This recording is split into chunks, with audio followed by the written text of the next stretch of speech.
Quando o Gui me falou que esse encontro era um encontro dedicado sobretudo aos líderes de pequenos grupos, àqueles que têm se dedicado, seja como pastores de rede, coordenadores, supervisores, líderes em treinamento, um culto dedicado a essas pessoas em especial, pedir a Deus uma palavra que pudesse ser relevante e aplicável a essa realidade que vocês que se dedicam ao cuidado de pessoas, né, esse cuidado com a igreja, ao pastoreio desse rebanho, uma palavra que pudesse ser aplicável a essa realidade, pudesse encorajá-los, desafiá-los, quem sabe, eventualmente, exortar alguns também, pela graça de Deus e com o seu amor. E eu queria compartilhar uma palavra, então, sobre um valor, e eu chamo de cuidado comprometido lá na nossa igreja, um dos valores da nossa igreja. É uma igreja que é uma igreja muito nova. Ontem eu fiquei até muito impactado de saber que a PIB aqui tem 107 anos, a nossa igreja tem 1. Então, é um pequeno contraste, né? Temos 1 ano e 8 meses agora, para ser mais preciso. Mas temos avançado pela graça de Deus, uma igreja recém-plantada lá em Brasília. Orem por nós quando vocês se lembrarem, temos um grande desafio pela frente. Mas eu queria conversar sobre esse valor do cuidado comprometido, pensando nessa realidade de vocês que se dispuseram a encarar o grande desafio, pela graça de Deus, na capacitação do Espírito Santo, de cuidar de pessoas. Não é uma tarefa simples, longe disso. E eu queria meditar um pouco com vocês essa manhã a respeito desse compromisso que nós devemos ter. Vocês já têm, mas quem sabe serão renovados nele nessa manhã, de cuidarem uns dos outros, cuidarem da igreja que Jesus tem confiado a vocês nesta cidade. Eu quero começar com um texto que está em Lucas, no capítulo 15, uma parábola de Jesus, bem conhecida, a parábola da ovelha perdida, é como nós costumamos chamá-la. Nós vamos ler do verso 1 ao verso 7. Eu acho que a gente tem as telas aí para vocês acompanharem também. Diz assim a palavra: todos os publicanos e pecadores estavam se reunindo para ouvi-lo, mas os fariseus e os mestres da lei o criticavam. Este homem recebe pecadores e come com eles. E então Jesus lhes contou esta parábola: qual de vocês que, possuindo 100 ovelhas e perdendo uma, não deixa as 99 no campo e vai atrás da ovelha perdida até encontrá-la? E quando a encontra, coloca-a alegremente nos ombros e vai para casa. Ao chegar, reúne seus amigos e vizinhos e diz: alegrem-se comigo, porque encontrei a minha ovelha perdida. Eu digo que da mesma forma haverá mais alegria no céu por um pecador que se arrepende, do que por 99 justos que não precisam arrepender-se. Essa é uma parábola que está registrada em 2 dos evangelhos, em Mateus e aqui em Lucas, e há algumas pequenas variações entre os dois registros, numa mudança contextual também interessante, mas que a gente não vai ter tempo de olhar com mais detalhes. Mas isso parece sugerir que Jesus conta essa parábola, aparentemente em 2 ocasiões diferentes, para 2 audiências diferentes. Lá em Mateus, Jesus fala a respeito das crianças e de nos tornarmos como crianças. Então, quando ele está falando a respeito dessa ovelha que se perde, ele fala nesse contexto de olharmos para os pequeninos, olharmos para aqueles mais vulneráveis e termos esse compromisso de cuidar deles. Aqui em Lucas, nós vemos Jesus usando essa mesma parábola para se referir de uma forma mais ampla a todo aquele que se encontra perdido. Ele está conversando com fariseus e estes fariseus estão criticando Jesus pelo fato de que pessoas que, segundo os critérios deles, encontravam-se perdidas, estavam tendo espaço no círculo de convivência de Jesus. Então, os publicanos, aqueles que eles chamavam pecadores, esses que viviam uma vida um pouco suspeita, fora, talvez, de uma obediência mais estrita à lei, aos mandamentos, essas pessoas estão andando perto de Jesus, e quando os fariseus e mestres da lei veem isso, criticam Jesus por conta disso, e é nesse contexto, então, que ele conta esta parábola. E na nossa conversa hoje, a partir deste texto e de alguns outros que a gente vai ler em seguida, eu quero conversar com vocês a respeito de 2 problemas e depois, graças a Deus, 2 soluções possíveis para esses problemas, quando nós nos propomos a cuidar, a nos comprometer com o cuidado das ovelhas, ok? Porque eu estou falando hoje com pastores, certo? Nós estamos numa audiência de pastores aqui nessa manhã. Sejam pastores que têm esse título oficial, uma ordenação para o ministério pastoral, ou pastores voluntários, pastores por vocação, pessoas que têm se disposto a cuidar de ovelhas, não é isso? Então, é com vocês que é a conversa de hoje. O primeiro problema que nós precisamos admitir que existe, que nós temos que enfrentar, é que todos nós, sem exceção, somos ovelhas propensas a se perderem. No contexto aqui de Lucas, Jesus está cercado de publicanos e pecadores, que, segundo as categorias dos fariseus e religiosos, eram as piores pessoas. Eles eram os perdidos. Nós não, falando da perspectiva dos líderes religiosos.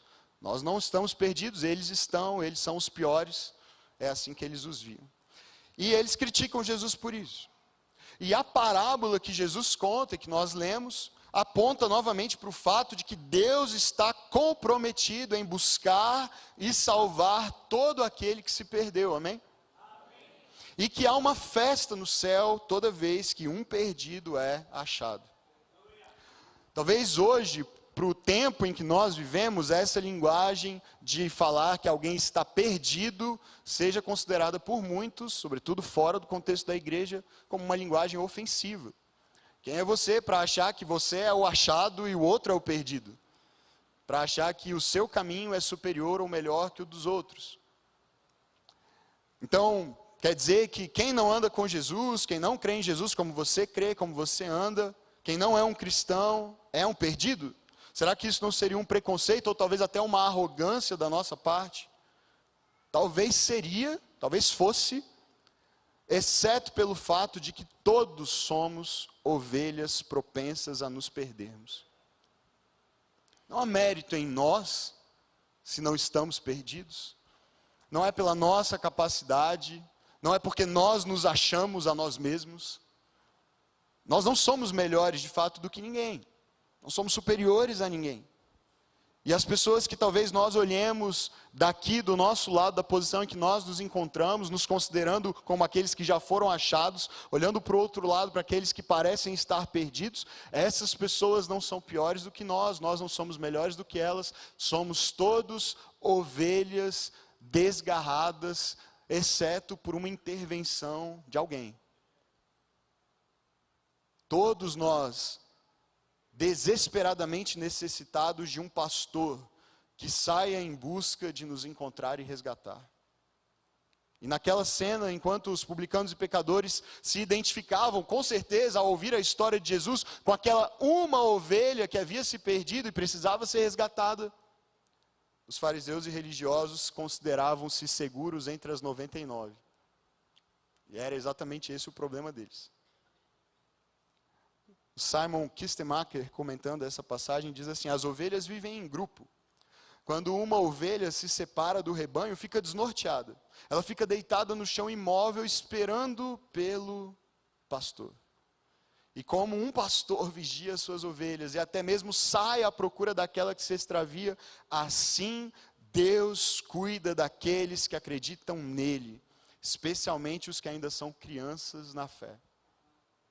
Muitos de nós, quando nos vemos longe de Deus, perdidos, ficamos tentando achar o nosso caminho de volta, agitados, nos debatendo de um lado para o outro, andando sem rumo, sem esperança, porque a gente acha que o fato de estar perdido significa que estamos condenados.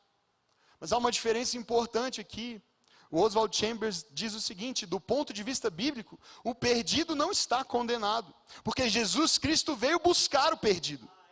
O condenado é aquele que se rebela contra esse Salvador que veio buscá-lo. Na visão de Cristo, todos os homens estão perdidos.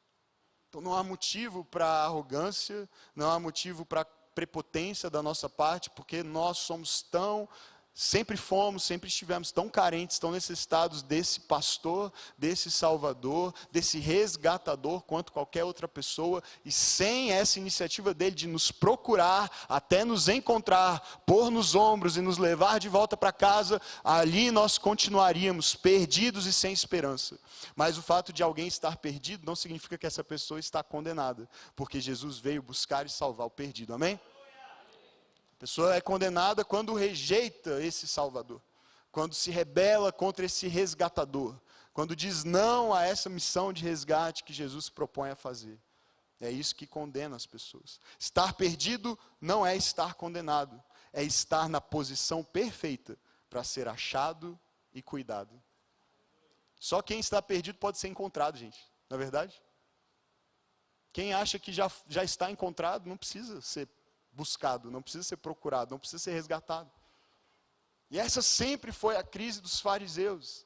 Não reconhecer a sua real condição. Não considerar que precisavam de um Salvador, que precisavam de um resgatador. Para que o pastor te coloque nos ombros e te leve de volta para casa, é preciso admitir que você está perdido. E talvez, embora já tenhamos sido, provavelmente a grande maioria de nós, pelo menos aqui, um dia encontrados por esse bom pastor, talvez você se sinta hoje um pouco perdido na vida, um pouco desorientado, um pouco afastado do rebanho, e quem sabe na sua própria vida, ele quer te lembrar hoje de que ele continua indo à sua procura e te colocando nos ombros e te trazendo para casa, amém? Como ele sempre fez. Ele está à sua procura, ele está à minha procura. E a posição mais perigosa em que nós podemos nos encontrar é imaginando que não precisamos mais que esse pastor nos encontre e nos salve. Essa é a posição mais perigosa para se estar. Esse é o primeiro problema. Nós somos todos ovelhas propensas a se perderem. Há um segundo problema. É que os pastores também são ovelhas. E como tais, igualmente propensos a se desgarrarem. Queridos, você como líder não está imune a se perder. Eu como pastor não estou imune a cair, a me perder, a me afastar, a me desviar, a me desgarrar.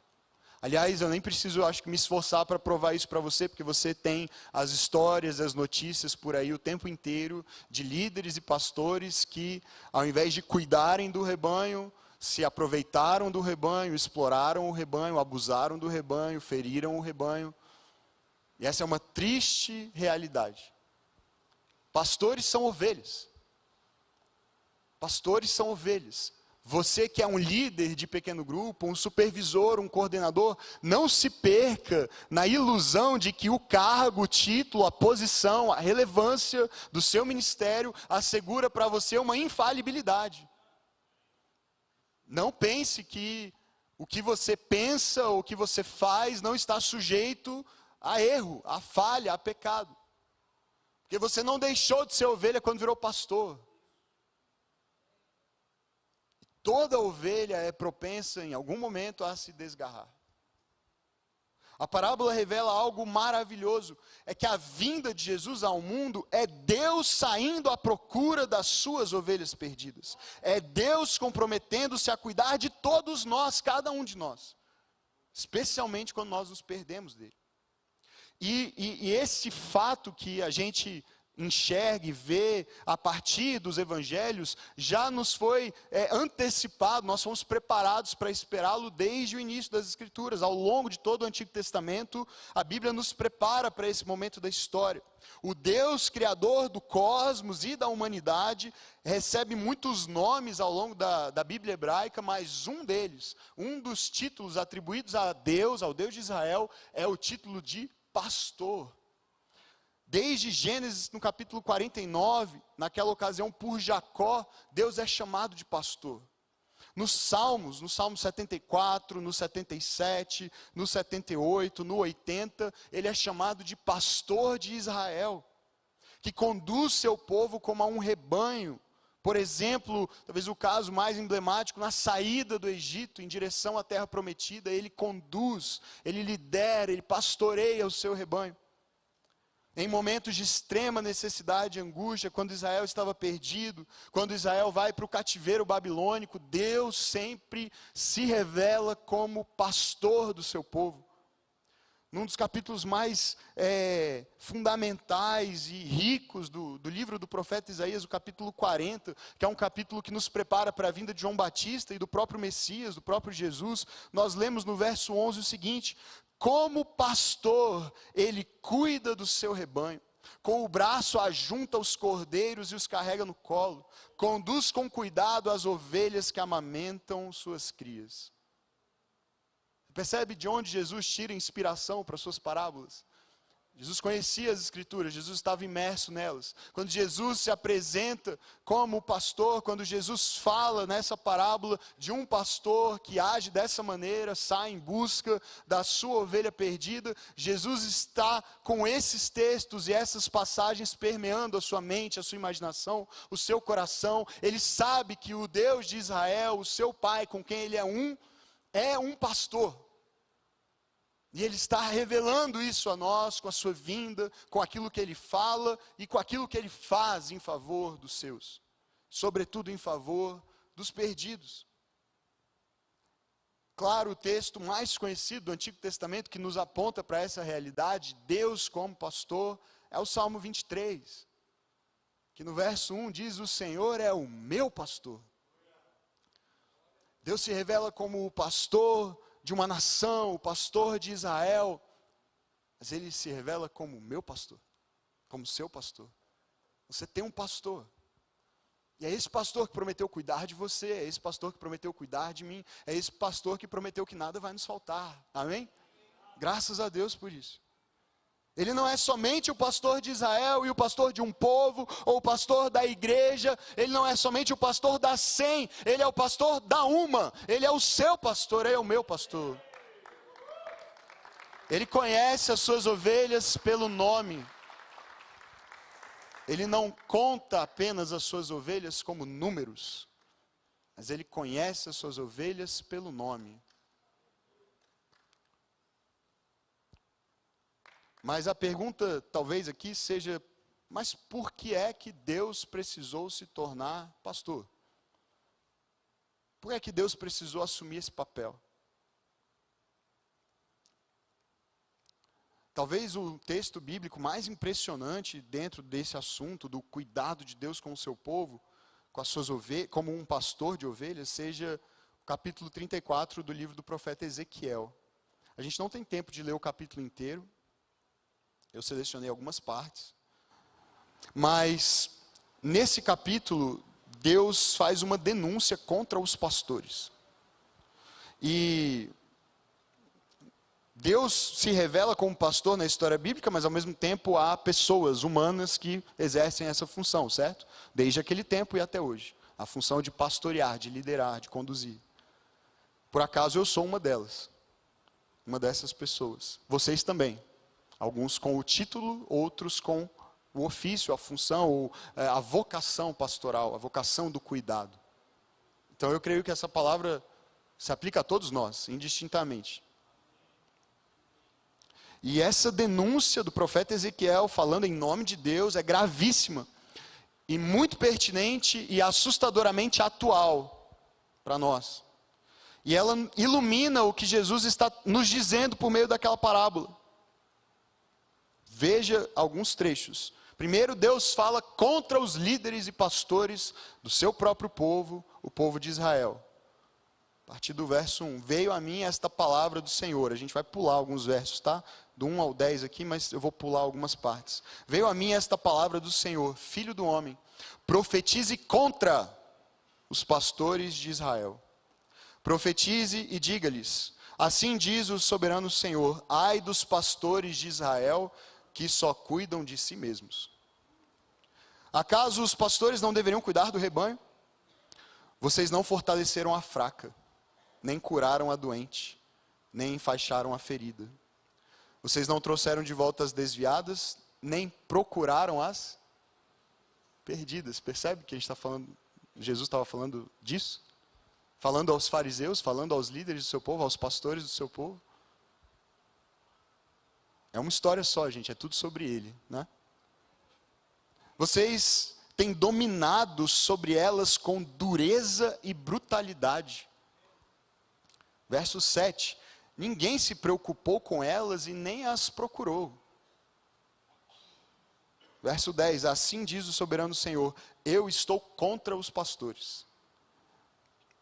E os considerarei responsáveis pelo meu rebanho. Eu lhes tirarei a função de apacentar o rebanho, para que os pastores não mais se alimentem a si mesmos. Livrarei o meu rebanho da boca deles, e ele não lhes servirá mais de comida. Queridos, que constatação triste, não é mesmo? Pastores que se tornaram lobos e mercenários. Perceba que há uma grande responsabilidade sobre aqueles que se propõem a cuidar do povo de Deus. Exercer liderança sobre o povo de Deus. Deus os responsabiliza, Deus nos responsabiliza. Quando nós não nos dispomos a curar as ovelhas feridas, enfaixar, proteger, fortalecer, trazer de volta. Em Israel, os próprios pastores haviam se corrompido e estavam usando as ovelhas para obter ganhos pessoais. Passaram a cuidar apenas de si mesmos, dominar, abusar das ovelhas, e as ovelhas, consequentemente, se perderam, sem que ninguém se preocupasse em buscá-las. Deus decidiu remover os maus pastores das suas funções. Mas não para por aí. Porque depois de responsabilizar os pastores, Deus responsabiliza as ovelhas também. Lá no verso 17 e em diante, ele diz assim, novamente a gente vai pular alguns, mas: quanto a você, meu rebanho, assim diz o soberano Senhor. Veja, ele estava falando sobre os pastores, ele diz: eu estou contra os pastores, agora ele se dirige às ovelhas. Quanto a você, meu rebanho, assim diz o Senhor soberano, julgarei entre uma ovelha e outra, entre carneiros e bodes. Você lembra dessa história de separar ovelhas e bodes? Jesus também falou disso, né? Não lhes basta comerem numa boa pastagem, deverão também pisotear o restante da passagem. Não lhes basta beberem água límpida, deverão também enlamear o restante com os pés. Imagina aqui a cena, queridos. Deus está falando de um grupo de ovelhas que teve acesso a boa pastagem, mas depois de comer bastante a ponto de se satisfazer, foi lá e pisoteou o resto. Para quê? Para que as outras que viriam depois não tivessem o que comer. Vocês beberam água límpida, aí depois o que vocês fizeram? Enlamearam essa mesma água. Para quê? Para que as ovelhas que viriam depois de vocês não pudessem beber dessa mesma água. Então o problema não eram só os pastores que só pensavam em si mesmos, é que, reproduzindo o que observaram e aprenderam com o exemplo desses pastores, as próprias ovelhas agora estão divididas entre algumas que se beneficiam daquilo que recebem e outras que ficam à margem, excluídas desses mesmos benefícios por conta do comportamento dessas primeiras. Veja, fica pior, verso 21. Pois vocês forçaram passagem com o corpo e com o ombro, empurrando todas as ovelhas fracas com os chifres até expulsá-las. E aí o verso 22.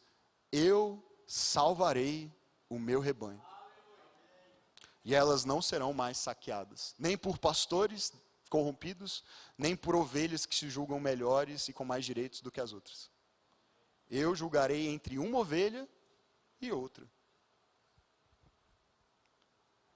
Veja, aqui o problema não está diretamente relacionado agora à culpa dos pastores, mas à das próprias ovelhas, que também têm uma responsabilidade, portanto. Concorda?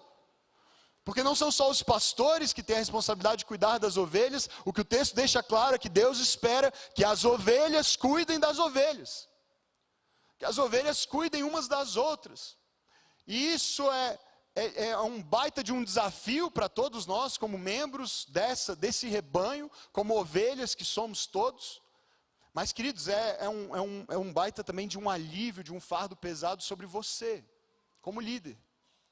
Porque você talvez sinta a pressão e a necessidade de sozinho dar conta de todos, cuidar de todos. Você sente o peso da responsabilidade de cuidar das ovelhas, afinal você está numa posição de pastor, como líder, ou como supervisor, ou mesmo literalmente como um pastor. Mas o que Deus quer para o seu povo parece ser algo diferente, em que sim, os pastores têm uma responsabilidade, eu diria uma responsabilidade maior, em alguma medida, de cuidar do rebanho. Mas todas as ovelhas são responsáveis por um cuidado mútuo. Todos são chamados a cuidar, em alguma medida, uns dos outros. E Deus espera isso do seu povo. Deus capacita o seu povo com dons do Espírito para que um membro fortaleça o outro, edifique o outro. As ovelhas em Israel também estavam com culpa, porque estavam destruindo umas às outras. E por isso o Supremo Pastor as separará. E Jesus diz que fará isso. As ovelhas das não ovelhas, dos bodes, daqueles que querem destruir as ovelhas mais fracas, se aproveitar delas. O que nós descobrimos então, queridos, é que Deus deseja que as suas ovelhas se tornem pastores. Não é isso? Deus quer que as ovelhas sejam pastores em alguma medida, porque Ele quer que as ovelhas cuidem. Ele quer que os pastores cuidem e exerçam bem o seu chamado e a sua responsabilidade pastoral, mas Ele também espera que as ovelhas ajam como bons pastores, cuidando umas das outras. É uma responsabilidade nossa, de todos nós. Às vezes é cômodo terceirizar, né? Só para o líder ou só para o pastor. Mas todos somos responsáveis por esse cuidado. É uma tarefa impossível se for restrita apenas aos pastores e líderes. E olha que vocês são muitos. Mas é uma baita de uma igreja também, né? Chame as pessoas a assumir essa responsabilidade. A cuidarem também. Capacite. Encoraje a isso. Essa é uma visão linda. Um rebanho comprometido com um cuidado mútuo, não é verdade? Imagina a saúde numa igreja que vive assim. Mas o fato é que há aqui um impasse, pelo menos a partir dessa realidade que a gente percebe lá em Ezequiel. Se os pastores não estão comprometidos em cuidar das ovelhas, e as próprias ovelhas não estão comprometidas em cuidar umas das outras, qual que é a solução? Então chega de falar de problema, vamos falar das soluções. A solução número 1, nós precisamos de um bom pastor. Nós precisamos de um pastor que não tenha a mesma propensão a se perder como nós temos. Alguém que seja efetivamente comprometido com as suas ovelhas, disposto a sair à procura daquela que se perdeu e não descansar até encontrá-la. Ainda que isso lhe custe tudo. Aqui mesmo em Ezequiel, Deus revela o seu plano. As pistas já haviam sendo dadas ao longo da história, dos salmos e dos primeiros profetas. Mas no verso 11 aqui desse mesmo capítulo, a gente lê o seguinte: porque assim diz o soberano Senhor, eu mesmo buscarei as minhas ovelhas, e delas cuidarei, procurarei as perdidas, e trarei de volta as desviadas, enfaixarei a ferida, fortalecerei a fraca, mas a rebelde e forte eu a destruirei. Apacentarei o rebanho com justiça.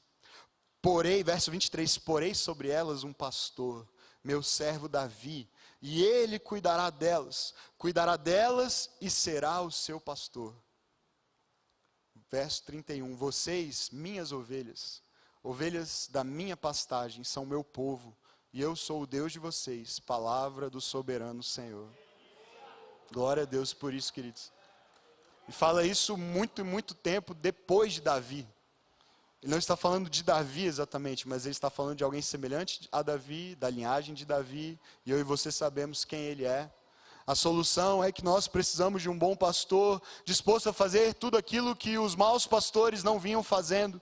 Cuidar das perdidas, das desviadas, das feridas, das fracas. E quem é esse novo e melhor Davi, que é o próprio Deus pastoreando o seu povo, como Davi já havia predito quando disse, o Senhor é o meu pastor. Nós estamos falando de Jesus. Jesus revelou ser esse pastor no capítulo 10, verso 11 do Evangelho de João. Ele mesmo diz, eu sou o bom pastor. E o bom pastor faz o quê? Não explora as ovelhas, ele não abandona as ovelhas, ele não desiste das ovelhas, ele não se aproveita das ovelhas, ele dá a sua vida por elas. ele quebra as nossas categorias, porque ao mesmo tempo é Deus que se torna pastor, mas é o pastor da linhagem de Davi que Deus disse que enviaria. É esse pastor divino e humano que nós desesperadamente precisamos. E só quem tem a temer diante dessa revelação são as ovelhas fortes e rebeldes. Essas têm que se preocupar. Percebe por que Jesus era tão duro com os fariseus? Porque eles se enquadravam exatamente nessa categoria, ovelhas fortes e rebeldes. Na verdade, nem se viam como ovelhas, só se viam como pastores. Que o Senhor nos livre disso, queridos. De em algum momento, por causa das posições que ocupamos, do crescimento que os nossos grupos e as multiplicações deles estiverem experimentando, de nós começarmos a imaginar que não precisamos mais de um bom pastor. Que o que nós fazemos é o suficiente, que a nossa capacidade é o suficiente, que a nossa força é o suficiente, que a nossa capacidade de liderança é suficiente. Que Deus nos livre de nos tornarmos pastores / ovelhas fortes e rebeldes. Para nós não incorrermos nesse mesmo erro, nós precisamos entender o seguinte: que o nosso cuidado como pastores e líderes, por mais comprometido que seja, não substitui nem dispensa o cuidado do bom pastor.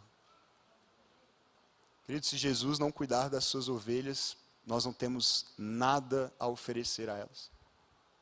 Se nós não dependermos dele, se nós não recorrermos a ele, se nós não confiarmos nele, se nós não estivermos cheios dele, se nós não revelarmos semelhança com ele, na maneira como nós agimos e lideramos e pastoreamos, nós não temos nada a oferecer às ovelhas. Por mais comprometidos que estejamos com o cuidado delas, nós precisamos do bom pastor. Nós precisamos de Jesus. Como o apóstolo Pedro escreveu na sua primeira carta, capítulo 2, verso 25, pois vocês eram como ovelhas desgarradas, mas agora se converteram ao pastor e bispo de suas almas. Ele é o pastor das nossas almas, amém? Ele é o supremo pastor. É Ele quem cuida de nós, é Ele quem cuida da sua igreja, é Ele quem cuida do seu povo. E que honra e que privilégio para nós cooperarmos com Ele nisso. Mas, queridos, é Ele que é o bom pastor, amém? É Ele. E com a sua morte, a sua ressurreição, Jesus nos perdoa e nos resgata dessa condição de ovelhas perdidas. Nos traz de volta à comunhão, ao relacionamento, ao rebanho, mesmo sendo ovelhas tão teimosas que insistem muitas vezes em se desgarrar. A gente dá um trabalho danado para ele, não é verdade, gente? Mas ele continua nos encontrando e fazendo uma grande festa quando a gente volta para casa. Jesus é o bom pastor que compromete sua própria vida para cuidar das suas ovelhas. Como é que nós estamos como pastores quando essa é a referência? Quando este é o exemplo, quando este é o alvo? Quão comprometidos nós estamos em cuidar, se a referência é a forma de Jesus de cuidar? Estamos cuidando até onde nos é conveniente, confortável, adequado? Ou estamos dispostos a entregar nossa vida como Ele fez? Para que as ovelhas perdidas voltem para casa. A última solução, a segunda e última solução que eu quero compartilhar com vocês hoje, é que nós precisamos de pastores que sejam ovelhas do bom pastor e conduzam outras ovelhas a se tornarem aprendizes dele. Nós, como pastores, queridos, eu estou falando a todos vocês, nós precisamos sempre lembrar que antes de sermos pastores, somos ovelhas, ovelhas desse bom pastor, e que a nossa verdadeira missão é formar aprendizes desse bom pastor, porque o alvo é que todos sejam pastores, amém? Todos cuidem. O pastor Paulo Borges Júnior, lá da igreja Sal da Terra, em Goiânia, é um amigo, um mentor lá para a nossa igreja, ele diz assim: o culto de domingo é o encontro dos pastores, não das ovelhas. E aí não é só esse culto, tá? Porque esse eu sei que é o encontro dos pastores. Mas ele está se referindo a todo o encontro da igreja todo domingo. É sempre a reunião dos pastores. Porque se você já foi achado, quando estava perdido, uma vez estava perdido, mas já foi achado e trazido de volta para o rebanho, agora a expectativa para todas as ovelhas é que se tornem pastores. Então as ovelhas dessa igreja estão lá fora. Os pastores é que estão aqui dentro. Às 8, às 10, 17 e 19. São as reuniões dos pastores. Eu vou confessar que isso deixa os pastores, às vezes, um pouquinho incomodados, né? Porque a gente, às vezes, é um pouquinho apegado, né? Não, mas pastores somos, né? A gente precisa se desprender disso. Somos todos pastores, todos responsáveis. Eu não estou isentando os pastores da sua responsabilidade. Vocês estão me entendendo, né? Eles têm algumas responsabilidades específicas, adicionais. São cobrados com mais rigor, inclusive. Mas, queridos, a responsabilidade é nossa. O culto de domingo é encontro de pastores. Se os pastores desta igreja, vocês, todos vocês, fizerem um bom trabalho, todos serão pastores uns dos outros e para as ovelhas perdidas que ainda não estão aqui. Isso vai requerer que realmente amemos uns aos outros, inclusive antes de tentarmos mudar uns aos outros. Porque o pastor não espera que a ovelha dê um jeito de encontrar o caminho sozinha de volta para casa com o seu próprio esforço. É ele quem vai ao encontro dela e atrás. Então, às vezes, a gente quer que a pessoa resolva a vida dela primeiro e aí depois ela venha, né? Mas a parábola não é sobre isso. Não é sobre uma ovelha que, iluminada ali pela sua própria capacidade, discerne a rota de volta e se acha novamente junto do pastor e do rebanho. A história não é sobre uma ovelha que volta para casa por conta própria, é de um pastor que vai atrás dela e atrás. Então a gente precisa, em algumas situações, parar e refletir. Se a gente está esperando que a ovelha se ajeite e venha, ao invés de nos dispormos a ir até ela. Quando nós falamos de cuidado comprometido, nós não estamos falando de um modelo de igreja ou de cuidado específico.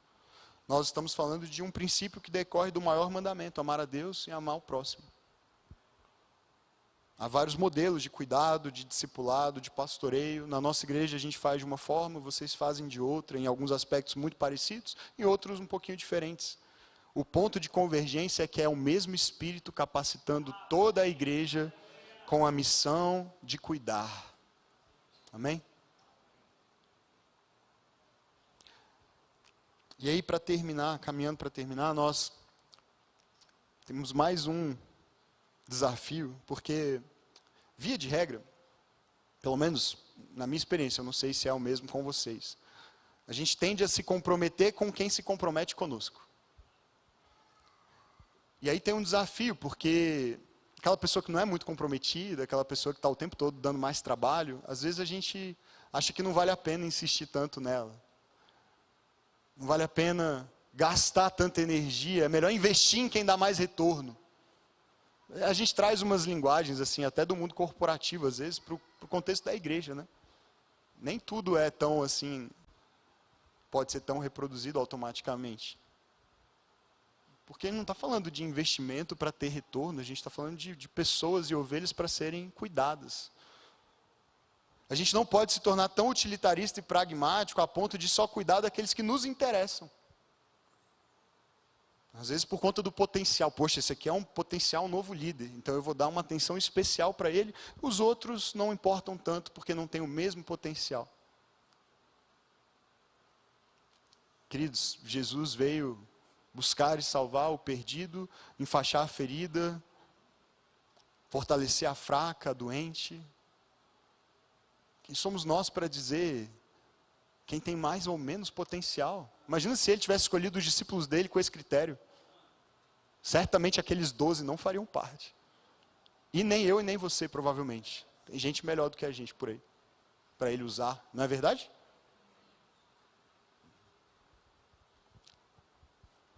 Eu fiquei muito feliz de ver o vídeo da Cristolândia aqui hoje, porque 11 anos atrás, o tempo está passando para mim também, né? Em 2012, nós levamos a juventude da nossa igreja, era a igreja anterior, né? A igreja que onde eu fui pastor por 8 anos, Igreja Batista Capital, lá em Brasília. A juventude toda da nossa igreja, nós fomos para uma viagem de carnaval para Cracolândia, em São Paulo. Um lugar bom para passar o carnaval aí, se você está pensando no ano que vem.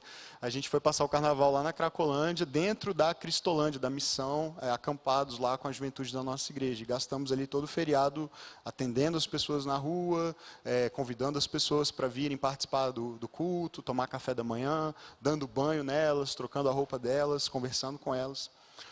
E depois de lá 3 ou 4 dias, eu não lembro exatamente quantos dias a gente ficou, foi algo em torno disso, mas no último dia eu vi uma cena que eu já tinha visto em todos os dias anteriores se repetir. Um mesmo homem específico, vindo de manhã, logo que a gente abria, tomar café, tomar banho, trocar de roupa, sentar no fundo lá do culto e ir embora.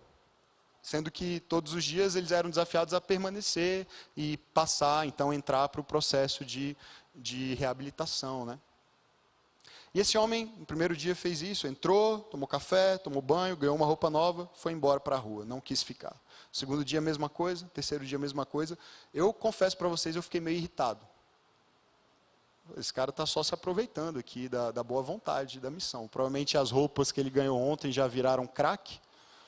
Ele vem todo já novamente, né, maltrapilho, pega novas roupas, provavelmente elas viraram crack novamente, e aí, há quanto tempo ele está fazendo isso? E aí eu perguntei isso para o missionário, vem cá, esse senhor aqui, todo dia ele faz isso? Vocês não ficam um pouco incomodados? Porque todo dia ele recebe a oportunidade de ficar, todo dia ele recebe a oportunidade de mudar, todo dia ele recebe a oportunidade de entrar num processo de recuperação, e ele diz não a isso, e ele volta para a rua, e ele volta no dia seguinte para usufruir daquilo que vocês de bom coração oferecem. Vocês não ficam meio frustrados e irritados? Não tem um limite, não tem um dia que você diz, ó, chega, né, você não quer nada com nada, fica lá onde você está e tal. Vê que o meu coração estava maravilhoso, né? Assim, tinha entendido tudo, né? E aí a resposta do missionário, assim, eu nunca mais esqueci. Ele falou, olha, sabe por que a gente não põe um limite, a gente não desiste dele? Por causa daquele ali. E aí ele me apontou para um outro rapaz que era já, naquela época, um missionário voluntário da Cristolândia. Eu acho que era Paulo o nome dele, eu não tenho certeza. Camisetinha amarela, né? Servindo ali e tal, organizando as coisas. Eu falei, mas por quê? Ele falou, não, porque o Paulo fez isso por 5 anos. Todos os dias. Ele vinha aqui,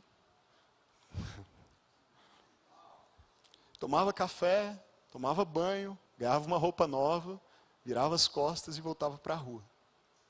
E depois de 5 anos, um dia ele ficou. E hoje ele é um missionário aqui. Então como é que eu vou desistir de alguém?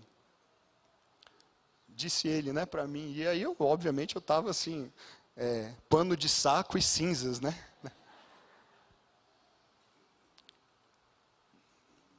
Como é que nós vamos desistir de alguém, queridos?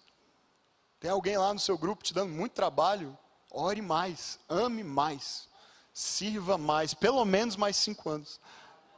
E aí quando terminar os 5, você faz 50 vezes 5, né? Vamos adaptar aqui. Imagina se Jesus desistisse da gente. Como é que a gente vai desistir de alguém? Que a gente vai se negar a cuidar de alguém?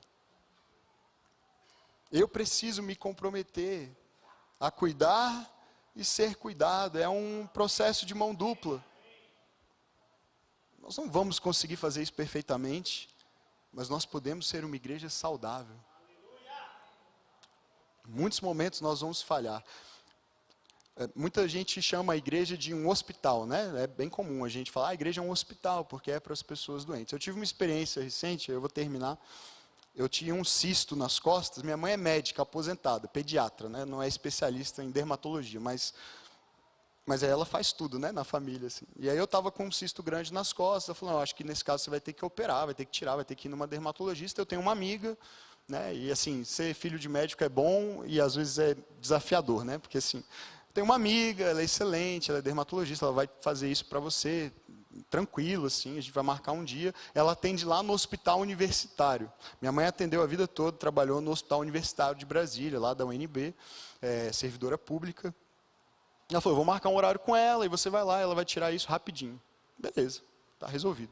Era um troço desse tamanho, assim, no meio das minhas costas. Quando eu cheguei lá, eu já estranhei o movimento, porque assim, na sala lá de cirurgia tinha umas 15 pessoas. Eu falei, não é possível que é tão interessante assim, né? Mas aí eu me lembrei que era um hospital universitário.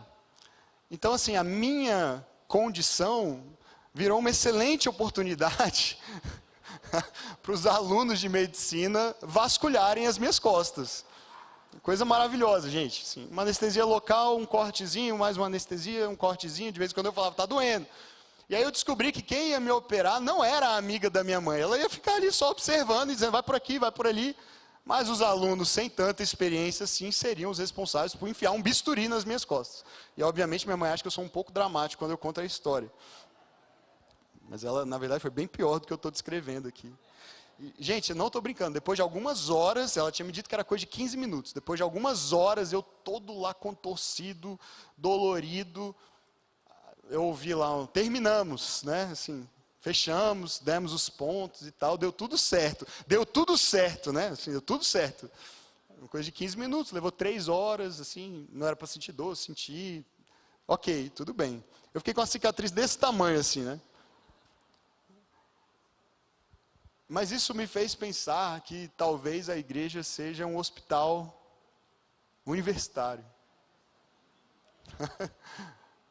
A maioria das vezes, queridos, nós não somos assim médicos tão habilidosos e experientes ainda. Nós estamos aprendendo. Nós somos discípulos, amém? Somos aprendizes do mestre, daquele que é o médico dos médicos. E todo o nosso cuidado só fará sentido se consistir em levar pessoas a Ele. Porque Ele é capaz de orientar, Ele é capaz de curar, Ele é capaz de restaurar, mesmo as feridas mais profundas das suas ovelhas. Ele deu a vida por elas.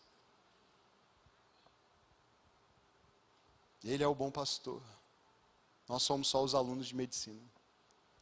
Vamos orar, queridos? Feche seus olhos. Pai, muito obrigado pelo teu amor, pela tua graça, pela tua bondade, pela tua misericórdia. Senhor, que privilégio estar diante de tantos homens e mulheres, pessoas de todas as gerações, adolescentes, jovens, adultos, idosos, mas com algo em comum em todos eles, o desejo de cuidar do teu povo. Senhor, o desejo de pastorear o teu rebanho. Senhor, que privilégio estar neste lugar nessa manhã. Obrigado, Pai, pela vida de cada um. Obrigado pelo ministério de cada um. Obrigado pela vocação de cada um. Obrigado pelo tempo já dedicado, com tanto zelo, temor, fidelidade, integridade, a este rebanho que o Senhor mesmo separou para este tempo, nesta cidade, nesta igreja. Muito obrigado, Jesus.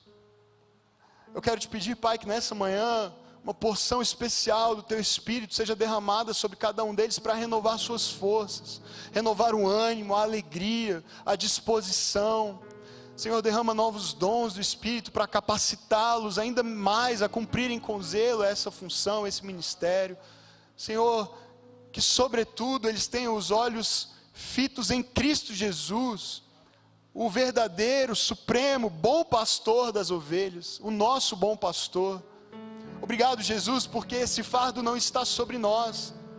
O Senhor nos chama para tomar o teu fardo e o teu jugo, leve, suave, aprender contigo, encontrar descanso para as nossas almas, porque o Senhor pastoreia as nossas almas, nos conduz aos pastos verdejantes e às águas tranquilas. E mesmo quando andamos por vale de sombra de morte, o Senhor vai por lá conosco. Nós nunca estamos sós.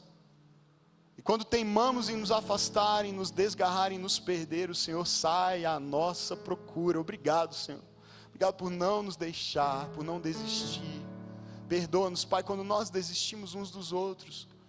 Senhor, quando consideramos alguém já sem salvação, sem esperança, quando não nos dispomos mais.